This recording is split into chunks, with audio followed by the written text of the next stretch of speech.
today. This is a beautiful Sunday afternoon. You could be out sunbathing right now, but we appreciate the fact that you want to come here to learn something about the Ohlone people. My name is Steve Johnson. I'm the president of the Pacifica Historical Society.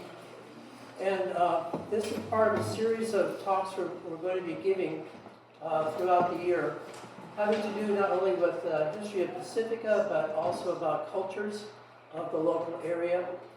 This is a free lecture, but you're always welcome to donate something to keep the lights on. So we're very fortunate to have this talk because one of our missions is to talk about the first people who were here, the Ohlone people. The Ohlone people were here for thousands of years, and I want to acknowledge that this is their land. They never ceded their land. They never were compensated for their land. The land was taken from them. And this is, I would say, the age of reckoning, where we're finally realizing that bad things happen in history, and we need to know about them so that we can correct them and not let it happen again. So we acknowledge that this belongs to the Ohlone people, and we say borrowing the land from them for right now. And we also want people to know that the Ohlone people are still around, and we have much to learn from them because of their great wisdom. You know, they took care of this land for thousands of years without doing harm to it. They learned to set fires at the right time to keep everything, keep the forest from burning too hot. They learned to take only what they needed. And they have much to teach us about medicine, about cosmology, about all sorts of things. So we're very lucky to have this museum where we can tell that story, hopefully tell that story. And today we're lucky to have Professor Panich here. So he is a professor of anthropology at Santa Clara University. In his research teaching, he uses a combination of archaeological, ethnographic, and archival sources to examine the long-term interactions between California's indigenous people and colonial institutions, particularly the mission system.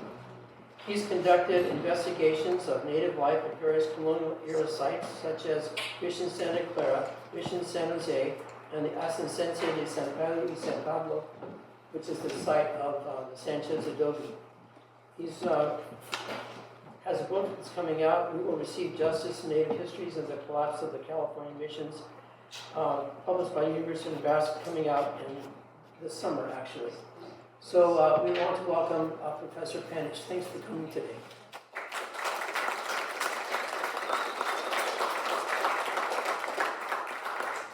All right, thanks everybody. It's great to be here, and yeah, as people have mentioned, we could all be out at the beach, so I appreciate you being here.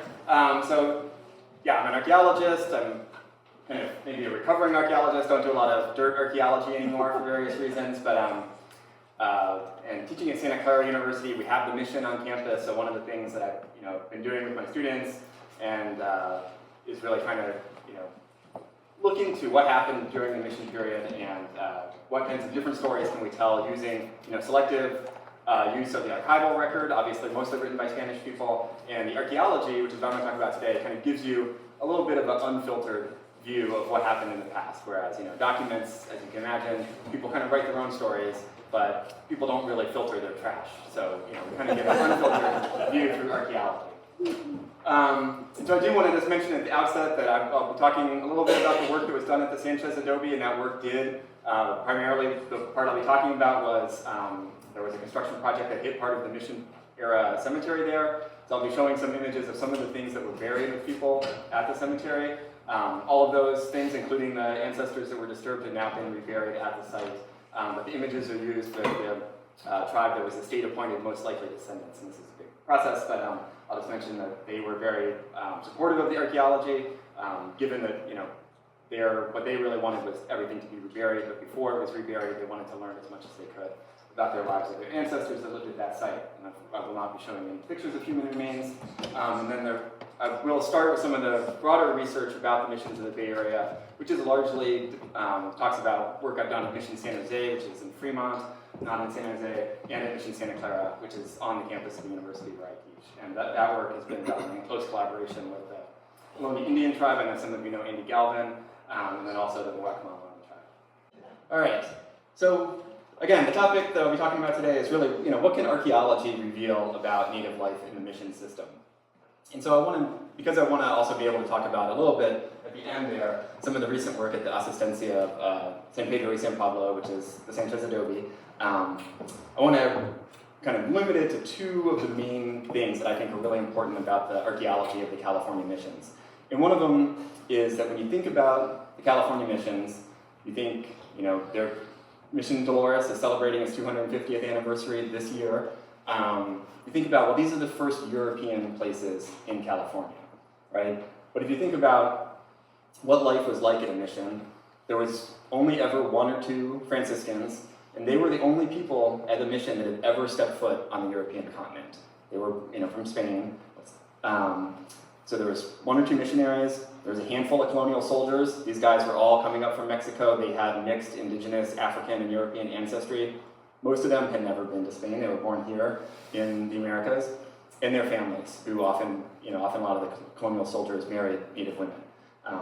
And so you had two Europeans, a handful of folks who had come up from what's today Mexico, and then at Mission Santa Clara, Mission Dolores, Mission San Jose, all of those missions would have had populations of native Californians that would have been 1,200 up to 1,400 or even 1,500 people in any given year. So just demographically, these were native places rather than strictly European places. And I think the archaeology really shows that. So that's one point. And then the other thing that, if you grew up in California and you did the 4th grade mission thing, or if you just kind of, go to a mission site or, know about the missions, one of the things that often gets said about the missions is that once native people accepted the rite of baptism, that they were not allowed to leave the mission community, that they were eternally tied to the mission. And that's true as far as the Franciscans saw it, but native people didn't see it that way, right? And I'll show some examples from the archaeology how we can kind of see how people maintained connections to their homelands throughout the region and to their kin and friends who lived outside of the missions.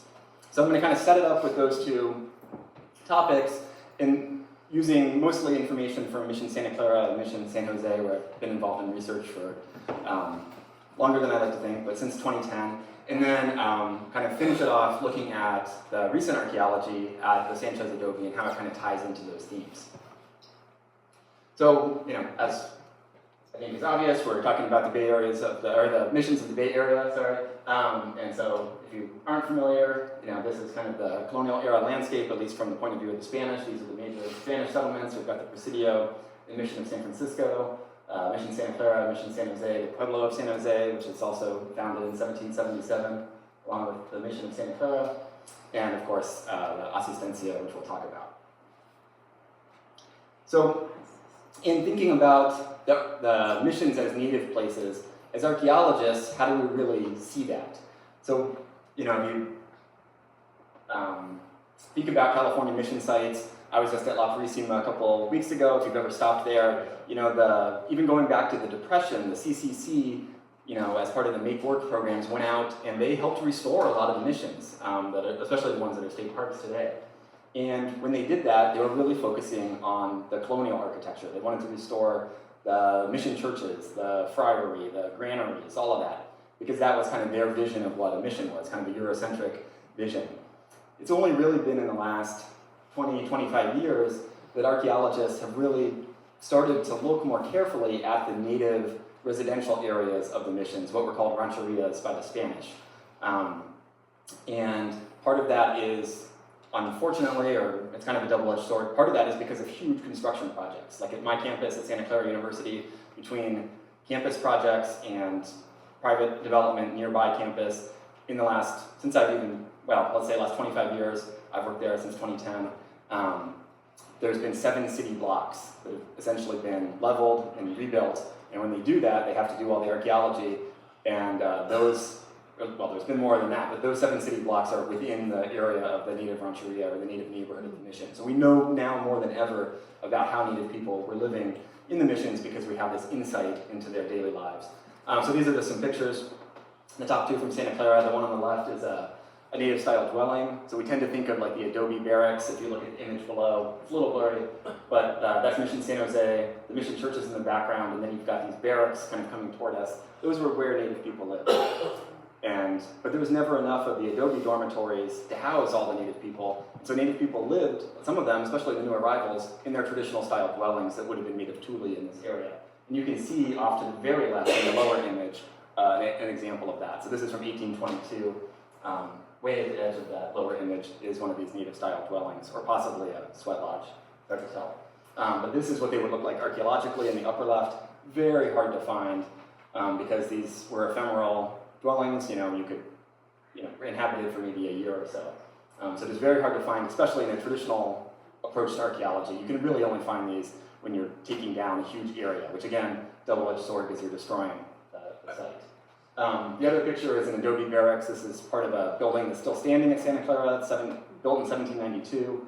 I led a very small summer field class in 2012 where we excavated a portion of the building that is now under a parking lot. But essentially the same thing as what you would see in the lower image.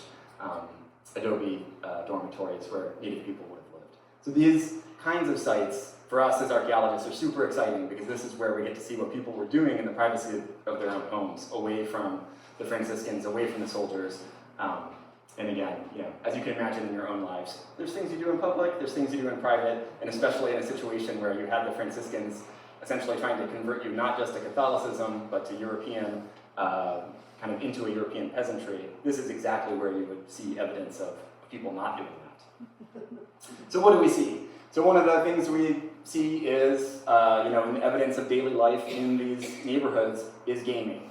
Now this was not necessarily secret. There's this beautiful image from Mission Dolores, or Mission San Francisco from 1816.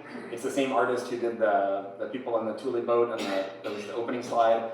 And so this guy, Louis Torres, he really made the only depictions of native people in the Bay Area from the mission period were really from him in his visits in 1816. He was on a Russian scientific expedition. But you can see people in the Mission Rancheria gambling. They're playing the stick game, and it's a little bit hard to see, but the person kind of sitting on the left, on the blanket that's in the foreground, there's strands of shell beads in front of him. And that's what, shell beads were currency for native people, and so this is what you'd be wagering. The types of sticks or bones that they would use, we find at Mission Santa Clara on the right-hand image there are animal bone that has been polished into, as you can see, fairly uniform shape. The one at the top has a asphaltum band around it, so that's how you could kind of tell the two different ones. Some were marked, some weren't. So these were part of the gaming techniques, or gaming that people use. And then at the bottom slide, at Mission San Jose, we were doing a small excavation there. Probably the total excavation area was like from the end of the stairs there across and back to just this wall. Not a very big area. We found over 100 of these little discs, and I could not figure out what they were, but with some students, we measured all of them, we consulted the ethnographic literature. What we think they are dice, two-sided dice. Because mission roof tiles, if you remember back to when you were in 4th grade and you went to the missions, they made them on a wooden mold, and they put sand on the mold so the clay wouldn't stick to it. So on the top, they have a smooth side, and on the underside, it's a sandy side. And it's very obvious texture when you feel it. So we think that these are probably two-sided dice, because the walnut shell dice game, which was common throughout native California, uses two-sided dice. And it was a women's game where you would put walnut shell dice that had, walnut shells would come into like half hemispheres, or just hemispheres, half spheres, and you would shake them up in a basket and kind of launch them out, and then you would see how many dice came up, heads, tails. And so we think that's probably what these roof tile discs are about, but maybe not. That's just our best guess, but we found a lot of them. At Mission Santa Clara in particular, we find a lot of arrow points. And again, gaming is one thing that seems like the Franciscans probably tolerated it. There's some writing about, what are the chief vices among the Indians that you serve, and they always would say, gambling, among other things. So it seems like the Franciscans might have tolerated that, but making weapons in the Rancheria, which of course, they could be used for hunting, but they could also be used to rebel against the mission system. So we found at Santa Clara in particular, dozens and dozens and dozens of arrow points. And there's some very well-known rebellions against Mission Santa Clara. There was one in 1828, 1829. Two of the leaders, one was a man named Stanislaw from Mission San Jose. There was another guy, Cipriano, from Mission Santa Clara. They were Yokuts people from the San Joaquin Valley. And they said, we've had enough. They went back out to the San Joaquin Valley. The Stanislaus River, Stanislaus County is named after this fellow, Stanislaw from Mission San Jose. And they wouldn't come back. They had to send the army. General Vallejo went after them, finally put down the rebellion in the summer of 1829. But these, through, kind of more detail than you need to know about, most of these points from Mission Santa Clara date to that late period of the mission, 1820s. There was another rebel in the 1830s, a guy named Yoscolo, who attacked Mission Santa Clara. And so there was a lot of kind of upheaval at that time because the missions were closing down starting in the 1830s. Even a little bit earlier than that, the Mexican government promised Native people that they could become citizens, become emancipated from the missions, but that was only true for certain people. And those folks who didn't qualify were not happy, right? And so we think that some of this could be related to that, to those kind of, the upheaval that came at the end of the mission period. And so the points from Santa Clara are really interesting too, because you might notice some of them are obsidian, that's the black material. The little red one that's second from the left, that's chert, Franciscan chert, which is very abundant in the Santa Clara Valley. But the one on the left, that's Chinese porcelain. So that's a part of a porcelain plate that came all the way from China. And the second one from the right is bottle glass. And so people at Santa Clara and other missions, we see similar things at other missions, were essentially using like the detritus, the trash of the colonial system to make weapons to use against it. So it's this kind of ironic twist. The one in the farthest right on the other image is a point from Mission San Carlos in Carmel. That's also porcelain, and it doesn't really look like it, but the one on the left of that other image of only 3 points is another ceramic point from Mission Santa Cruz. So those are pretty common, actually, and I think are really fascinating that people were using these kind of cast-offs to make weapons at the missions.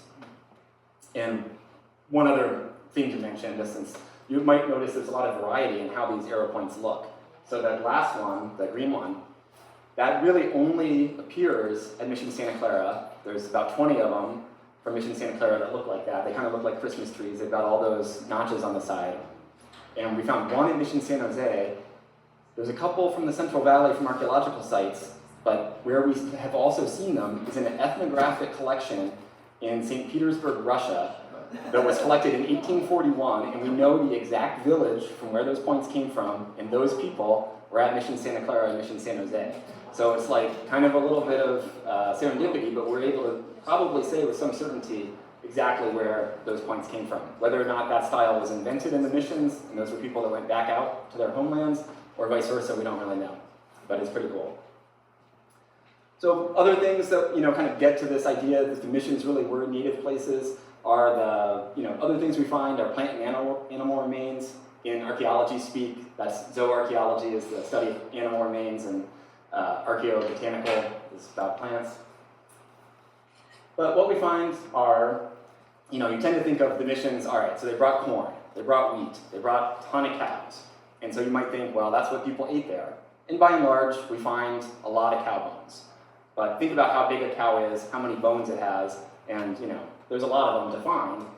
But if you kind of look in between the gaps of all the corn and wheat and barley and cow bones, what you find is actually a more interesting story. And at Santa Clara, we find a lot of waterfowl. If you think about where the Santa Clara mission is, today it's kind of south of the airport, but all of that would have been pretty marshy back then. And there were even little canals, zanjas, that connected the mission to the bay. And so a lot of migratory waterfowl. We do see some deer early on, but that kind of phases out into things that people could have got closer to the mission. But people were definitely still getting wild animals. We do see acorn, other plants that people would have enjoyed in pre-contact times, kind of in these mission assemblages. So it wasn't just barley, corn, and beef, although that was pretty prevalent. But the other, I think, even more interesting thing is when we see non-dietary remains, so things that people didn't eat.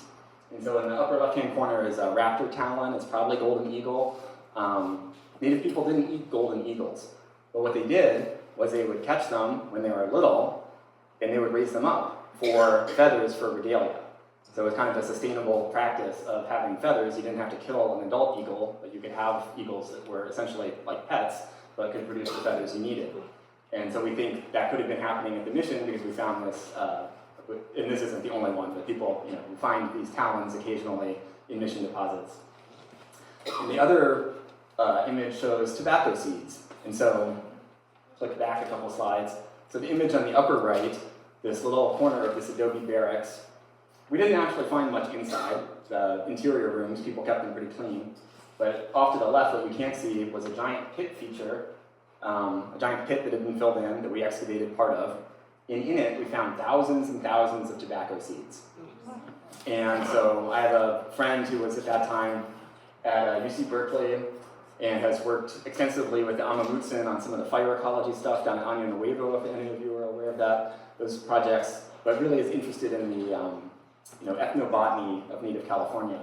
And so what he did is he sent away, because we had the tobacco seeds, he sent away for USDA reference samples of different tobacco species because there was native tobacco grown here, but the Spanish, by the time they got to California, had been growing domesticated tobacco for hundreds of years that they first got in the Valley of Mexico. So the tobacco, if you went out and got a pack of Marlboros right after this, which I don't recommend for health reasons, people are eating this coffee, but that stems from tobacco that was from central Mexico, from that part of the Americas, that the Spanish then took back to Europe and everybody started smoking.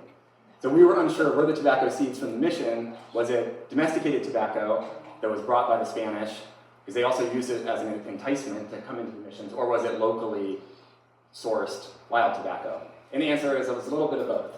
But so it looks like people were cultivating tobacco and possibly going out and still getting some wild tobaccos from the surrounding region.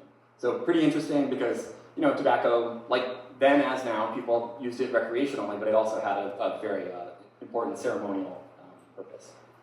So again, these are the kinds of things that you don't really get in the records. The Padres didn't really write about this kind of stuff, but you see it in the archaeology. All right, so then kind of moving to the second point is how can we use this type of information that we see archaeologically to understand how people maintained connections to their loved ones and their friends that weren't in the missions. So one of the key things is beads. And so you find in the missions lots and lots of beads. The image on the lower right is from just one little residential area at Mission San Jose where there was something like 3,000 beads. Those are all glass beads though. And we do see glass beads which were primarily coming in from the Spanish to use as enticements to kind of get people to come into the missions at the Presidio. Sometimes people were paid with glass beads.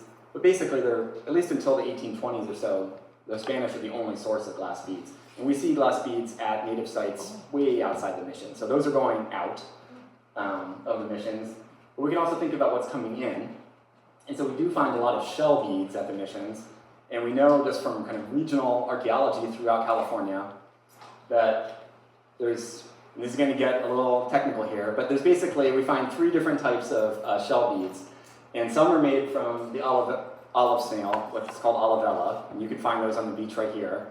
And even though you can find those on the beach, the type of bead, that's a little disc bead, is the center one in the top image. Those were produced, like mass-produced in the Channel Islands, like the Chumash people of Santa Barbara and the Channel Islands. Produced these by the thousands. And so those, we think, are getting traded up from the Santa Barbara region.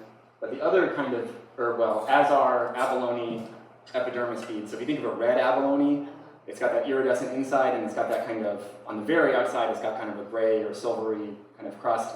But between the kind of mother of pearl and that outer crust is a nice orangey layer. That's why it's called a red abalone.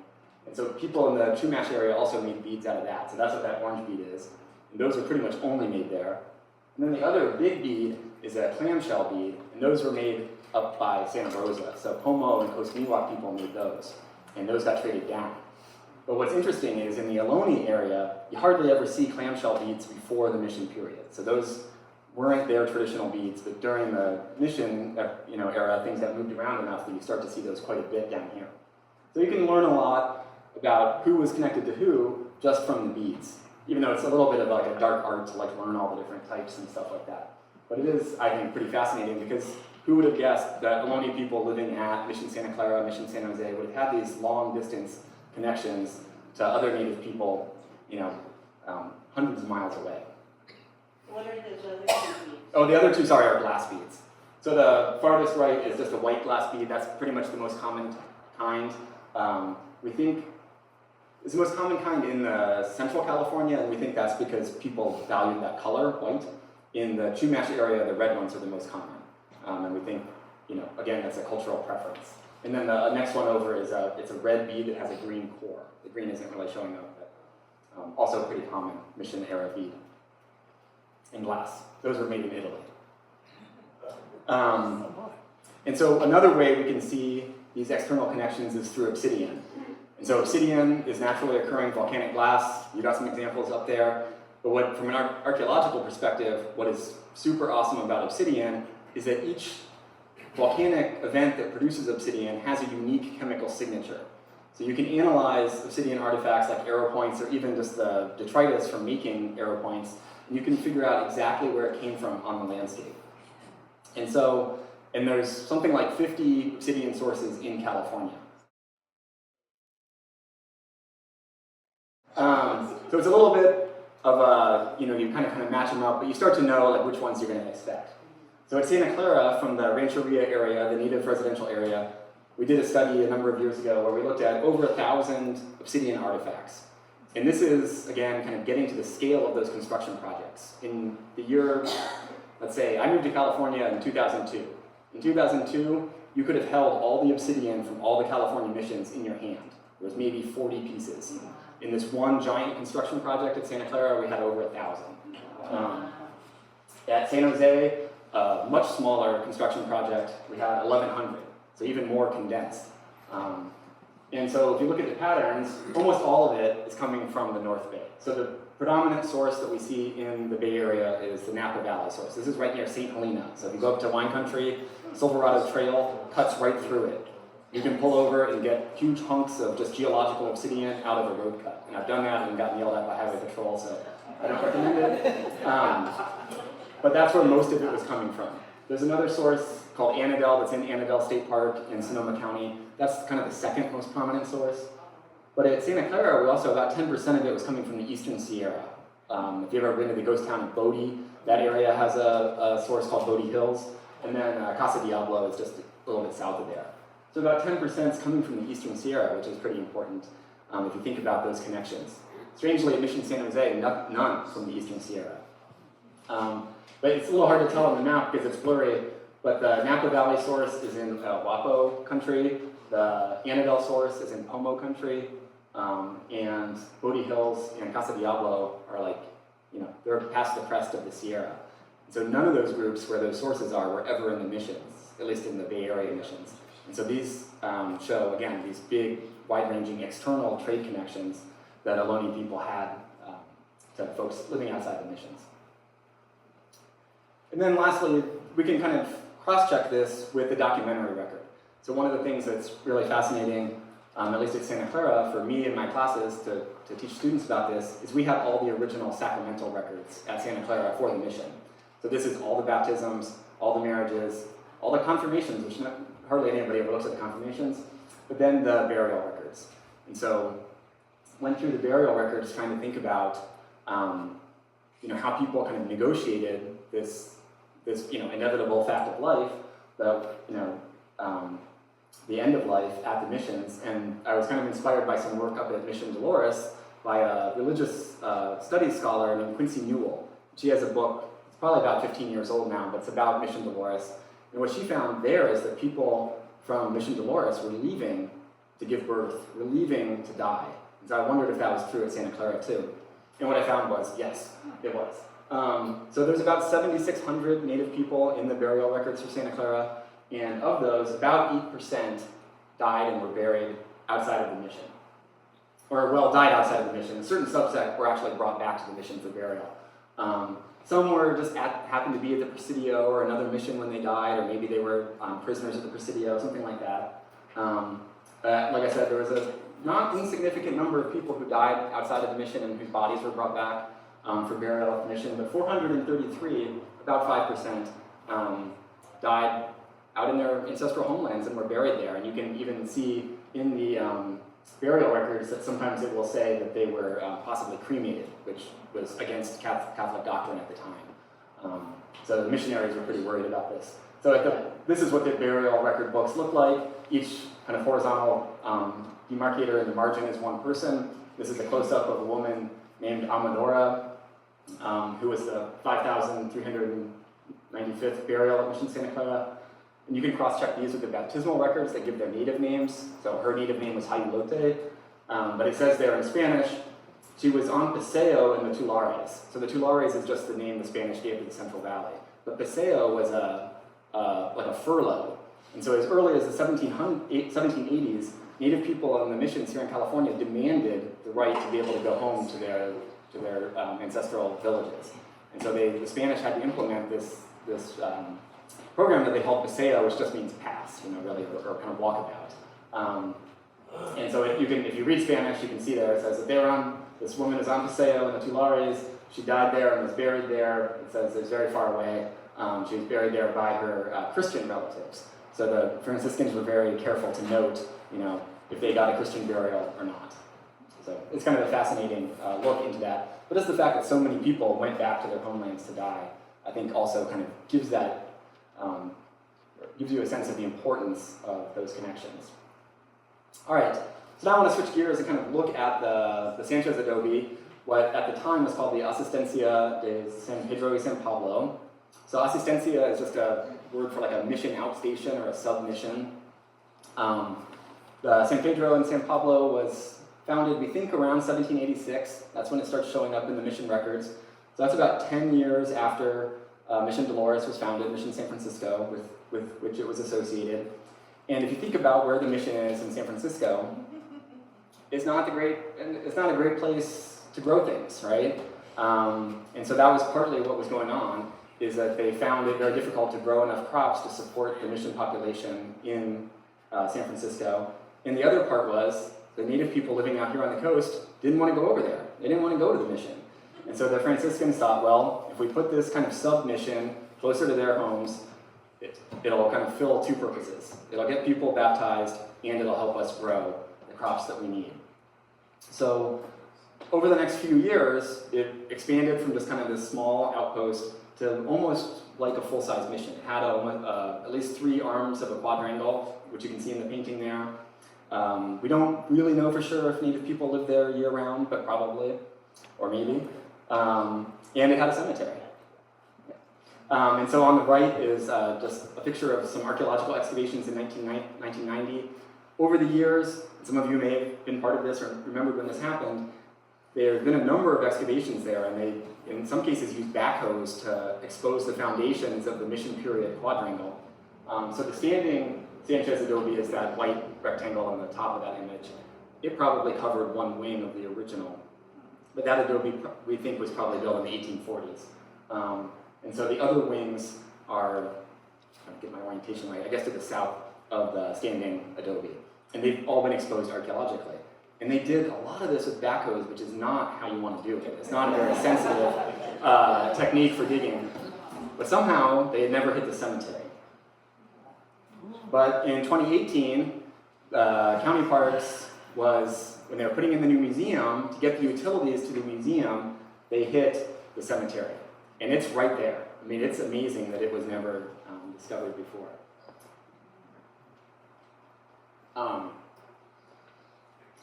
So luckily, it was just a utility trench. So it only hit 15 burials out of about 152 that we think are there. And so I was not involved in the excavation of this. It was, County Parks hired a contractor basically to do the archaeology. They realized the significance of this. The tribe that was the most likely descendants, they wanted it reburied, but they were interested in the science, and so they realized that it was beyond the budget of just the museum project and what the utility trench. So they reached out to a number of different universities, and I didn't do anything with the human remains. I looked at the associated objects like the beads and also the historical records. So the first thing we did was we tried to figure out, all right, how many people were buried at the Asistencia, at the Sanchez Adobe. And so we went through the records of Mission Dolores, because that's where these people were, that was their home mission. And we found about 152 individuals who we could conclusively say were buried at the Asistencia. And they all date to a pretty tight window, 1787, so that's right after, established around 1786, so pretty early on. And then they kind of peter out. Actually, most of them are until about 1793, but there's a few that kind of trickle out into about 1800. And that's when the Asistencia kind of disappears from the documentary record. So it wasn't really in use for that long. And luckily for us, and this isn't true for all mission records, but for these, they gave the tribal origins of the people when they were baptized. And so just using some cross-referencing, we could figure out where these folks came from. And so some of them were from right here, Puristock, but all the way down to Quiroste, which is Año Nuevo. So really just kind of a fairly tight cluster of native communities along the coast here, San Gregorio, Año Nuevo, Pacifica area. And so it really is a small population. And so one of the things we thought was, well, maybe we can actually identify who the specific individuals whose remains were disturbed, who they were. And we did this by looking at the demographics of the people, right? So archaeologists can tell, male or female. They can tell rough age estimates based on kind of different conditions of the bones. And so using the demographic profile of the ancestors who were disturbed, we were able to figure out at least who some of them were. And so one of the, let's see where I am at the time here. Okay. So one of the things that we're able to figure out is that a lot of them were related to each other, which isn't surprising. So we had whole communities, whole lineages coming to live at San Pedro. And again, I think as I mentioned on the previous slide, we think probably a lot of the motivation to live at San Pedro was to stay in one's ancestral homeland. So just as people from Mission Santa Clara wanted to go out back home to be buried, these people didn't even really have to leave, especially the folks from Puristock and communities really close in. They could kind of have the mission come to them, as it were. And the missionaries really only came there once a week, if that. So they lived kind of a 1 foot in the mission, 1 foot out. So it was a compromised position. But we can see in this kinship diagram, the Puristock captain was a guy named Yagueche, and he's mentioned in the museum upstairs. I saw his name in there. He was baptized really early on at Mission San Francisco, but we don't think maybe he lived at the mission. His brother, I guess, was the captain of another tribal community just to the south. And so you can see in this kinship diagram, the brother had a daughter named Agesem, and I'm using all the native names where we can instead of the baptismal Spanish names. So the pronunciation is unfortunately a little bit beyond my knowledge, but this is kind of how you can see it put together. And then the captain from the community to the south also had a daughter named Itim, and she married this other guy, Jimenez, who had a brother and who had a son. And so based on the kind of the patterns we see in how old the individuals were from the skeletal remains and their sex, we can piece together from the burial records who these people were. So it turns out that we had 4 individuals from this very elite family. We had an adult woman, Agesem, who was the daughter of one chief or captain and a niece of another. So she was very high status. And then we had her sister, so her, brother-in-law and nephew were also there, and then this another member of that family. So we had kind of 4 people in this very important family that are all buried there at the Asistencia, and possibly some of the other ones whose remains weren't found. So this was a little bit of the kind of historical detective work where we can connect the archaeology to the burial records in this case to really find out who exactly were these people. So it's very powerful and, to my knowledge, not been accomplished anywhere else at any other California mission sites. So pretty interesting. One of the other burials was quite unusual in that the image you see there are materials that were found on the lower abdomen of this individual, probably originally placed there in some kind of bundle or bag, and just not what you would expect to see at a mission cemetery, given the fact that the whole purpose of the missions was to change people's culture to be more European. So this guy had bat ray barbs, quartz crystals, 14 of these bird bone whistles. He had 9 of these big obsidian tools and 1 more that was chert. And again, you can link these obsidian tools to different sources. So a lot of them are from Napa, just like the other mission materials. 2 were from the Eastern Sierra. But what's also fascinating about obsidian, and I won't bore you with all the details, but you can actually put an age to obsidian artifacts through a process called obsidian hydration. And what's fascinating is some of these big obsidian tools, so some of them are like this big, when you just look at them, to an archaeologist you think, oh, these are like 2,000 years old, because people didn't make these kind of points in the mission period. And sure enough, some of these were like somewhere between 1,500 and 2,500 years old. So whether these were passed down continuously or somebody had picked them up from a, essentially an archaeological site, an ancestral site, we don't know. But pretty amazing cluster of things that this guy was buried with, which is not something you'd expect at a mission, I guess is the point. Unfortunately, we couldn't really figure out much about this person. We're pretty sure that it matches a young man named Tarsi, or Aparicio, was his Spanish name. He died when he was very young, 13 or 15 years old. He didn't have, in his own burial record or baptismal record, he didn't have a tribal origin, but there was somebody baptized right after him that almost has to be his sister, and his father and mother were baptized after he died. So kind of a weird series of events, but his father at least, or the person we believe to be his father, was noted as being from the Olhon community, which is a little further on the south, and is actually where the term Ohlone comes from. And so he didn't really have super strong ties to the mission period, and instead seems to have been, probably a healer or something like that in the native world. So again, very unusual, not what you'd expect to find at a mission cemetery. Other things were more typical, I suppose, of a mission cemetery, lots and lots of beads. And so there's over 2,500 shell beads, just like the missions. Some of them were clam discs. These are coming again from Pomo or Coast Miwok people, like in the Santa Rosa area. About half the shell beads were those. And so we can actually now start to narrow down when did these particular shell beads get introduced to Ohlone communities, because again, they don't really show up before the missions, but even as early as the 1880s or 1780s or 90s, we're seeing them at San Pedro.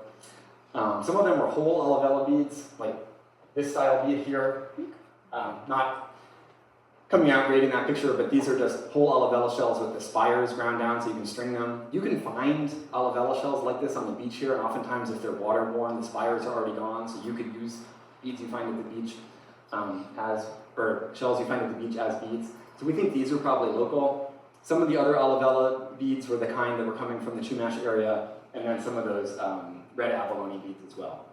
So, yeah, did you have a question? Yeah, the earlier blue beads you showed looked ceramic, and these blue beads look glass. What are most of them, what are they primarily made of? Yeah. Specifically. Yeah, there's very few ceramic beads. They're all glass. And those are imported from Italy too, or? Yep, almost all of the glass beads we see here in California were made in Venice, so actually technically Murano, but one of the little islands off of Venice. Yeah. The obsidian dates for that Yeah. like 1200 to 1200. Yeah. Is that when the eruption took place, or when? So the question is, how can we date the obsidian? So just a little tiny tangent here. It's not the eruption. The eruptions were millions of years ago. It's when the obsidian was broken. So we can date the point of manufacture. But other interesting scientific tests we can do is we sent a sample of these very common white beads, the ones on the left, off to the Field Museum in Chicago, and they have, it's called laser ablation, well, I won't even get into it, LAICPMS, laser ablation inductively coupled mass spectrometry, whole mouthful, but it can give you the chemical signature of glass. And we did a study where we looked at a bunch of glass beads from all around the Bay Area, from different missions and mission-associated sites, And what we found are the beads from San Pedro, these particular white ones, look like they came together as a single strand from the glass bead factory in Venice to here, which is pretty remarkable because those would have had to go on a boat. Well, they got from Venice to Italy, or from Italy to Spain, then on a boat across the Atlantic to probably Veracruz or somewhere like that, hauled across to Mexico City, where agents of the Franciscans purchased them, hauled them across to the Pacific coast port of San Blas, tacked their way up against the currents and the wind to San Francisco or Monterey, and then made it here. So pretty remarkable that they came as one strand. And again, you wouldn't know it by looking at them because they look like all the other beads, but this is kind of some of the archaeology wizardry that we can do. Two of the burials and two of the young men that were in that elite lineage had jet beads and crosses. To my knowledge, and so jet is like, it's kind of like coal. And there are some jet sources in the Southwest, so some like Pueblo folks made jet jewelry in pre-contact times, but this jet appears to be from Spain. And to my knowledge, these are the only jet artifacts ever found in Spanish California. So pretty interesting. There's other ones like this that have been noted for missions in Florida and Georgia, the missions of La Florida, but those are like 200 years earlier. And so looking at kind of the history of Spanish jet used by missionaries in the Americas, we're right at the very, California wasn't colonized till 1769. That's right when the Spanish missions are closing down in Florida, and so that's kind of the end of the jet usage in the Americas. And so these were, maybe indicative of very early types of goods that the very first Franciscans to California would have brought, because you just don't see them anywhere else. And you can even see in the image, they don't survive real well outside of the ground. So these they're reburied, but they wouldn't have lasted long had they not been. But pretty interesting. And again, they were associated with that. I'll let you go back. So they were associated with Mauricio Burial 9 and Julier Bay Burial 11, who were a nephew and uncle. But they were about the same age when they died, unfortunately. But they were part of this elite lineage. And as far as we know, some of the only Ohlone people, only native Californian people to ever receive these types of objects from the Franciscans. There's all sorts of other things that that was kind of the part that I was involved in. There were scholars from UC Davis, from Washington State, a bunch of different universities who collaborated on this project. One of the things that some of the other specialists looked at was dental calculus, which is plaque. So, I try to floss every day, right? But back in the day, we didn't have floss, our ancestors. And so, now I kind of want to go to the dentist, but if you think about, like, you can just run your tongue over the space between your teeth, stuff builds up in there. And it builds up enough that archaeologists a couple hundred years from now will be able to tell what you were putting in your mouth. And so one of the studies was kind of, I would say, experimental. There's proteins that end up in the dental calculus and the plaque that they tried to match to just things that might have been in the diet of native people around here. And it's not really as built up as the kind of obsidian analysis and stuff I talked about. So they just had to kind of pick random, or not random, but they had to pick kind of educated guess of different species that might be there. Interestingly, almost all the people whose remains were studied came up positive for otter, which is interesting, and beaver, which is interesting given that beavers have been extirpated from around here, so we don't really think of them as being part of our environment. The other funny, kind of unusual, surprising thing to me was pomegranate. And when I saw that, I thought, that has to be a mistake. But then I went back to the mission records, and yeah, sure enough, people were planting pomegranates at the missions here in California starting in the 1770s. Less prevalent were deer, also fish, but also cow and chicken. So maybe the people that were living there at the Asistencia didn't really get all the cow and beef and that kind of thing, but also were kind of in this middle ground where they also weren't eating a lot of deer. Not surprising, because the missions didn't really do dairying. They ate the cows and then used them for leather and to render the fat and to tallow, but very little evidence of dairy. But a separate study looked at biochemical markers in the plaque and found interesting patterns of nicotine, So people were smoking or consuming tobacco because native people also chewed it. And that kind of jives with what we saw in Santa Clara with all the tobacco seeds. Interestingly, at the Asistencia, a lot of the positive hits for nicotine were women, there's kind of a whole study of native Californian tobacco use among women. It's very prevalent. And caffeine. So when we saw caffeine, we're like, what would that be? Because there's not really a lot of evidence for coffee, but cacao, so chocolate. And so the Spanish, when you look at the shipping records, shipped up a ton of chocolate from Mexico for use at the missions. And we see archaeologically, this is a chocolatera from Mission Santa Clara. So they made it in those, if you've been to Oaxaca or whatever, you might have had the kind of Mexican style chocolate. It's not very sweet, but you would put it in these vessels that have that kind of bulbous bottom to it, and then you would kind of beat it with a thing that rotates between your hands. And so we see ceramic and metal versions of these at the missions.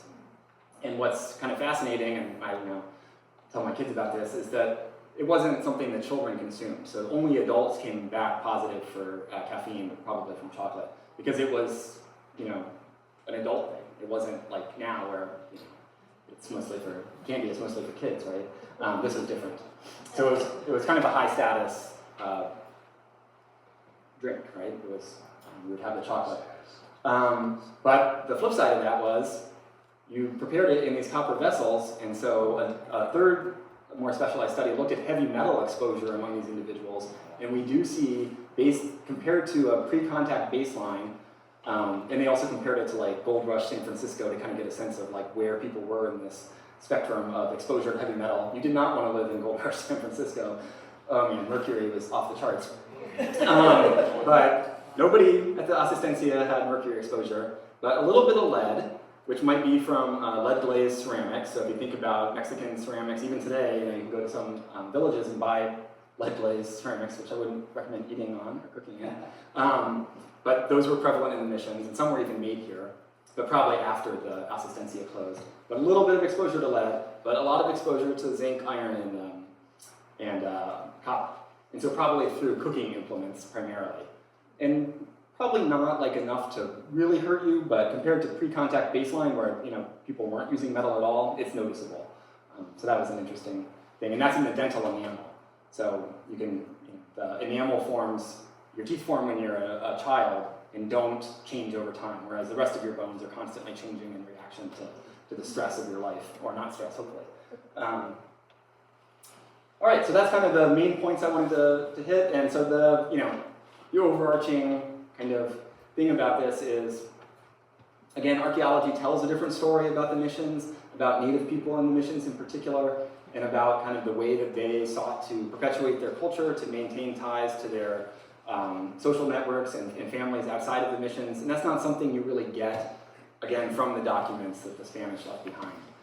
So I think the archaeology is very rich in that sense. And we've worked with a lot of different tribes on these types of projects, and I think that's really what to me is exciting, is to work with the descendants of the folks that lived in the missions to try to tell a different story to the public. And I'll just say, I want to thank all the folks we've worked with at Mission Santa Clara. Like I mentioned, we work with the Ohlone Indian tribe and the Muwekma Ohlone tribe, a lot of my students. The projects that I've been involved with at Mission San Jose has really been all primarily through Andy Galvin of the Ohlone Indian tribe, but also Vincent. And the work here at San Pedro. Andy was the Native American monitor, although ultimately the Native American Heritage Commission appointed the Amahutsin tribal band of San Juan Batista as the most likely descendants, so we had a lot of different tribal involvement in that, and then some funding. And then the last thing is, if you want to learn more about the Sanchez project, Sanchez Adobe project, this is the book that came out of it. It is very technical. It's an academic book, but if you want to look at it, through UC Davis, we were able to have it published open access. So you can spend $30 on paperback, or you can get a free PDF if you want. And that's available on the University Press of Florida website. All right, and I'll be happy to answer any questions. Yeah. Yeah, so I have a question about Asistencia. So do we know where the village was relative to the Asistencia? And then the other question is, which outlasted which? Right, so the question is, where was the pre-contact village relative to the Assistencia and which outlasted which. From my recollection of the archaeology, the village site was closer to the creek a little bit and maybe further this way, further west. But it's, that whole area has been built over pretty well, and sometimes, especially like shell midden sites, get moved. Somebody scoops them up for garden soil or whatever. Sometimes it's a little hard to tell, but usually I would think closer to the creek, and my recollection is a little further west. And then which outlasted which? Unfortunately, there hasn't been a ton of archaeology, except for just some testing for construction at the pre-contact part of the site. But one little project did find some deer bones that were cut with iron tools, which would indicate post,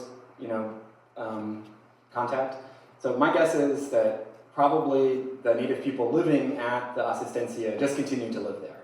There weren't dormitories, as far as we know, like at the missions. They probably just, like this image, they probably continued to live in their traditional style dwellings, probably right at that site, until around 1800. Yeah, thank you for this. So 3 questions. The Assistencia. The cemetery, is that, I should know the answer, but I don't. So is it visible now? Okay. No. And then I think I heard you say it was only active for 13 years. Mm-hmm.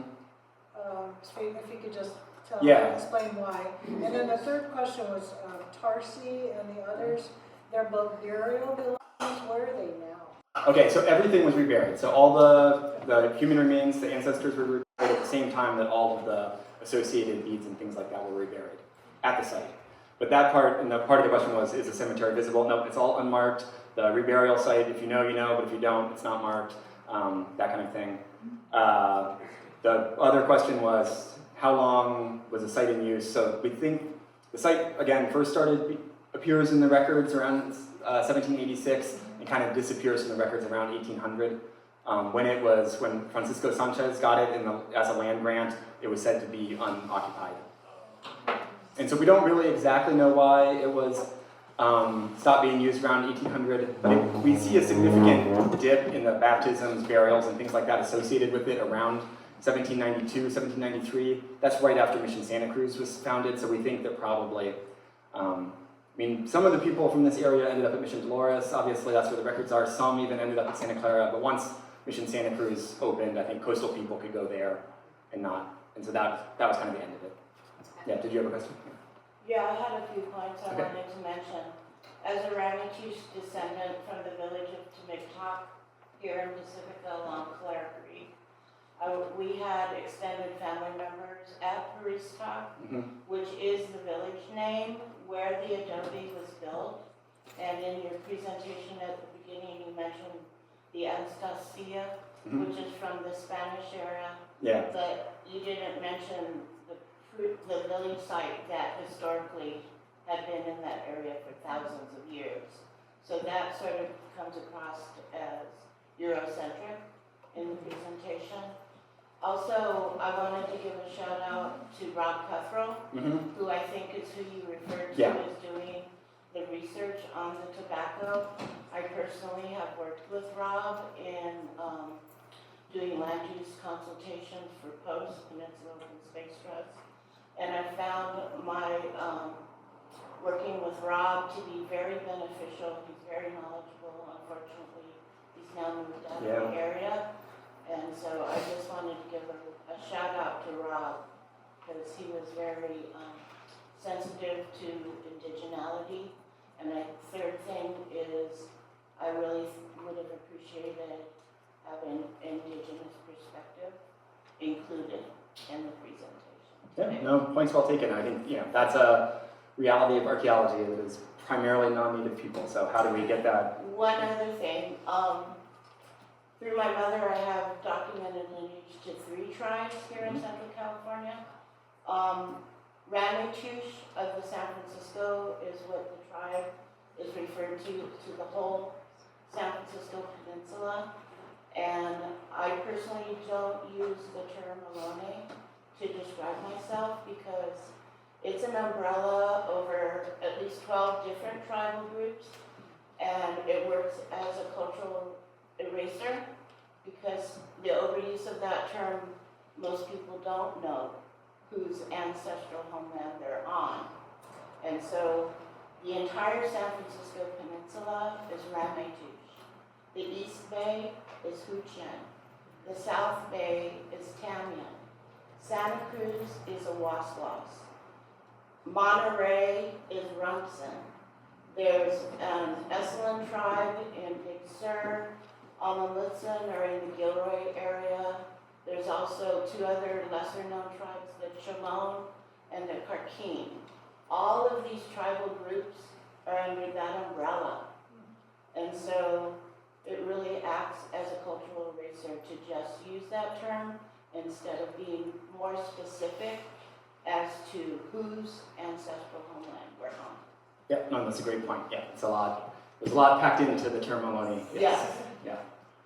Oh, I had a question, because I know, heard that the obsidian comes from Napa, but I was always concerned with that dormant volcano of Canocti up there. I thought maybe the obsidian came from there too. Yeah, we do see obsidian from Canocti in certain sites, but not Not as much Not as these. Napa.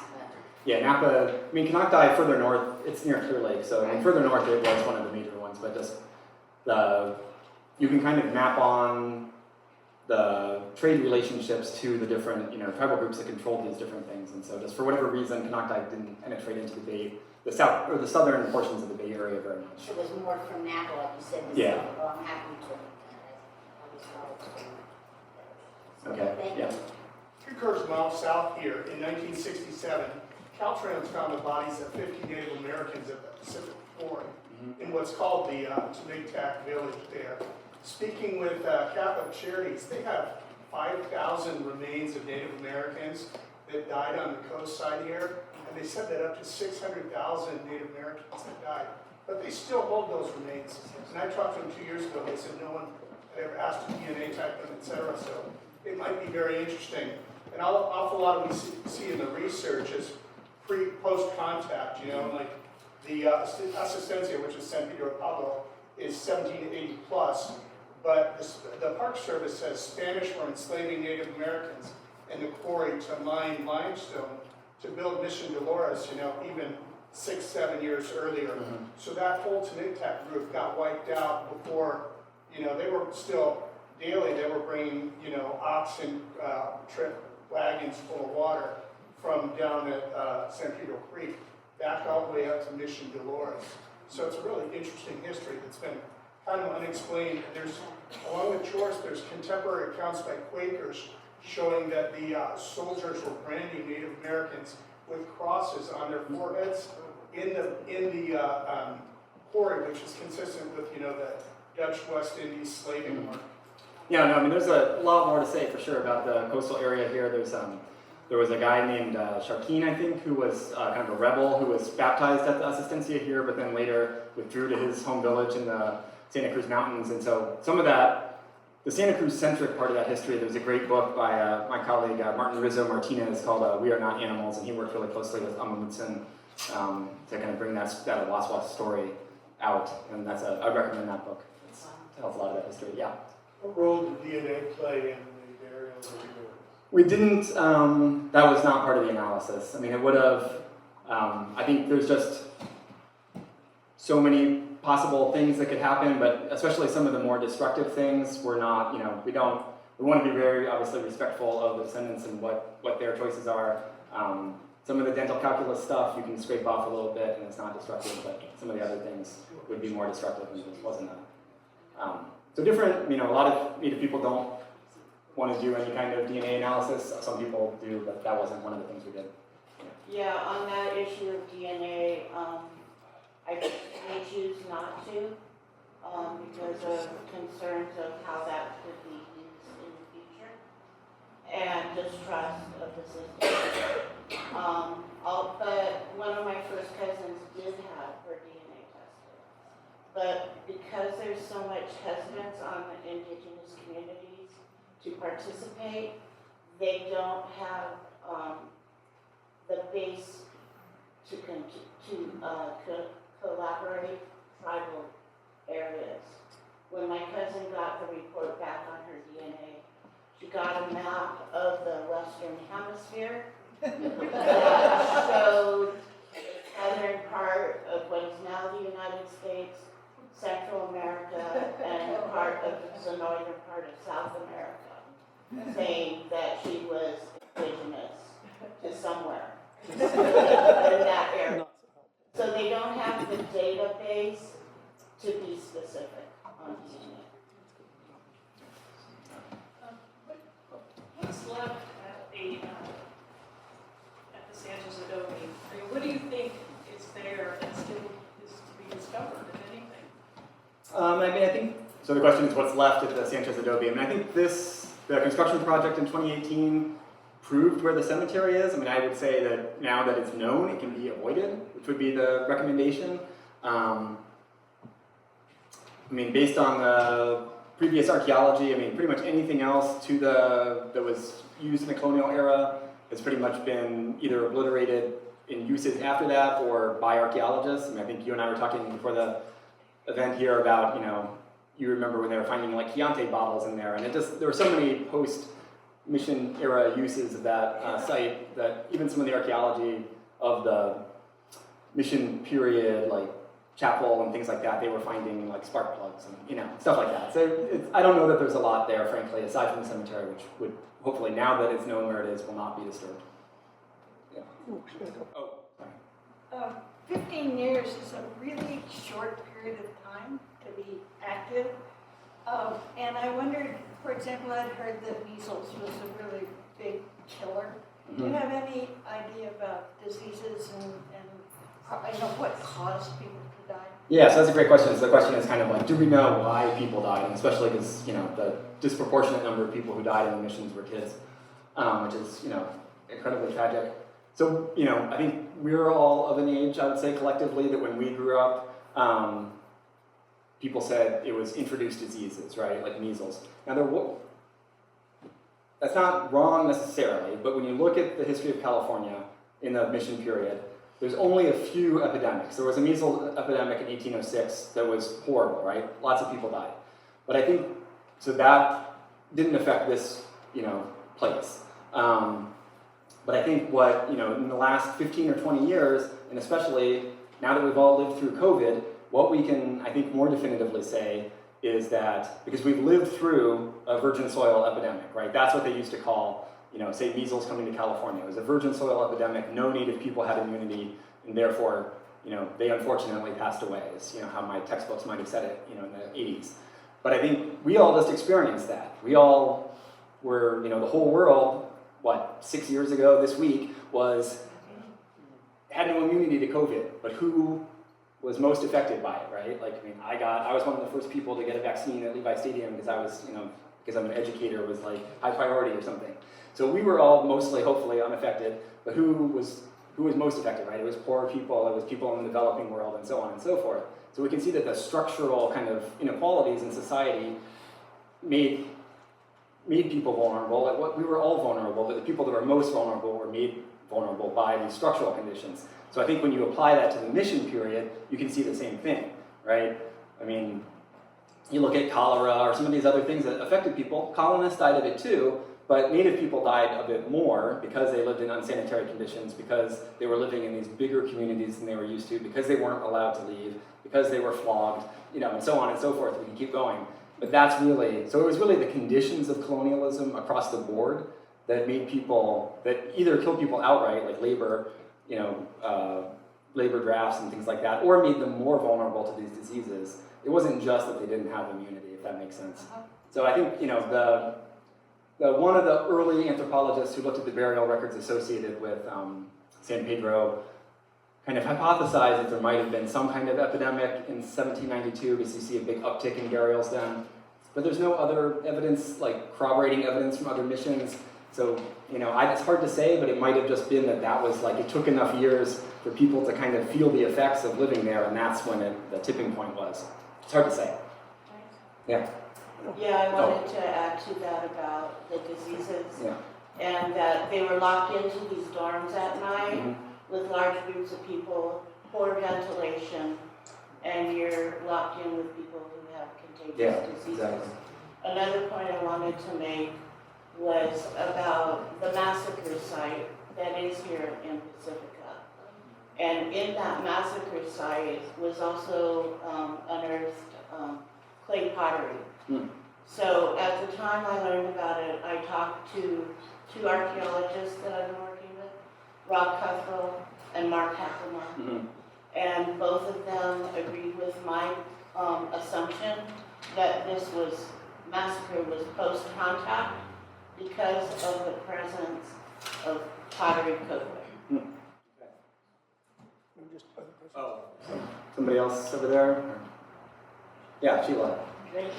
Nice job. Thank you. I think we all probably feel really proud of those great items that you found, that were discovered. I'm particularly interested in the tobacco seeds. Are any of them like wild tobacco that still exists, or have they been extinct? No, it's the same wild tobacco that still grows around here. The ones from Santa Clara were actually the depositional context. Usually the only types of plant remains that survive archaeologically are charred, because it drives the water out of them and they don't decompose in the ground. But these were, for some reason, the way they were buried were uncharred. And so we actually tried to propagate some. We tried ancient DNA on those tobacco seeds, but unfortunately they just looked like they were whole because they were full of fungus. So it didn't really have the whatever it takes to germinate inside. But yeah, the wild tobacco is still around. And the other quick question I have is the obsidian blades that in the burial with maybe a bundle. Any evidence of where, or were they more truly considered ceremonial? Yeah, they didn't. I don't know that we necessarily looked too carefully at that, but they weren't utilitarian. Let's say that. Yeah. We need to wrap up, or Yeah. okay. So one more question? Yeah. There's a couple of sites here in Pacifica, one at the waste near Muscle Rock, and city of Daly City built a transfer station over that, and I guess we got this one close to Valleymar. Has those sites been studied? I'm not as familiar with those sites, but yeah, I mean, we're looking to, or maybe somebody else knows. It's good. Yeah, there's archaeology all around, sacred sites all around, so it's, part of the, for me, just to wrap up here, I'd say that, almost all of the stuff I talked about was found during construction. I feel very conflicted about that because it tells us something about the past that we might not have known. Those laws that trigger that are exactly the kind of thing that's always on the, chopping block. I'd like to say it's somewhat bipartisan. I mean, Gavin Newsom wanted to gut CEQA, and Trump wants to gut, all the federal stuff. So it's not necessarily a Democrat-Republican thing, but these are the kinds of laws that people like to cut because they think it's government red tape, but it protects those sites. In the old days, they would just get dug up. Now, I think people are a little bit more sensitive, working with tribes and native people, trying to figure out how we can protect them without digging them up. And I think that's really the future, hopefully, is that, we know about these places, but we won't necessarily have to dig them up because that destroys them just as much as putting a shopping mall on it. So. Okay.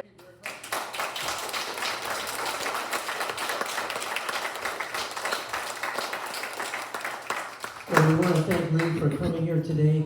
So thanks very much for coming today. We appreciate your support.